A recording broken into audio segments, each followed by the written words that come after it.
এই পাহাড়ে আপনি যায় দেখেন আজকে সেখানে স্কুল নাই, সেখানে হাসপাতাল নাই, সেখানে মানুষজনের মৌলিক অধিকার ও কোনো সুযোগ সুবিধা নাই।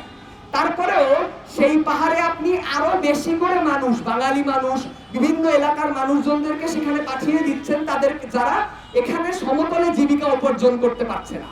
ফলে কি হচ্ছে, আজকে পাহাড়ে সেখানে আদিবাসী এবং বাঙালিদের মধ্যে একটা কঠিন অন্তর্দ্বন্দ্ব, একটা কঠিন সংঘাত তৈরি হচ্ছে।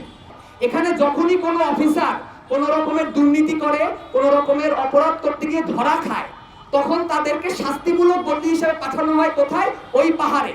অর্থাৎ আজকে আপনার প্রশাসনের যে মানুষটা সবচেয়ে ধর্ষক মনস্তত্ত্ব সম্পন্ন, প্রশাসনের যে মানুষটা ধর্ষকদের সহায়ক, সেই মানুষগুলোকে আপনি পাহাড়ে প্রশাসনের অফিসার হিসেবে পাঠিয়ে দিচ্ছেন। প্রমাণ করে যে আমাদের রাষ্ট্রের আজকে আদিবাসী জনগোষ্ঠীকে দেশের আর 10টা নাগরিকের মতো দেখার কোনো ইচ্ছা নাই, কোনো আগ্রহ নেই। যে রাষ্ট্র দেশের সকল মানুষকে সঠিক অধিকার দিতে পারবে না, সেই রাষ্ট্রকে আমরা প্রত্যাখ্যান করি এবং আমরা এমন রাষ্ট্র চাই যে রাষ্ট্র হবে প্রত্যেকটি মানুষের, যে রাষ্ট্র এই দেশের আদিবাসী ও সকল জনগোষ্ঠীর ন্যায্য অধিকারকে হাসিল করবে।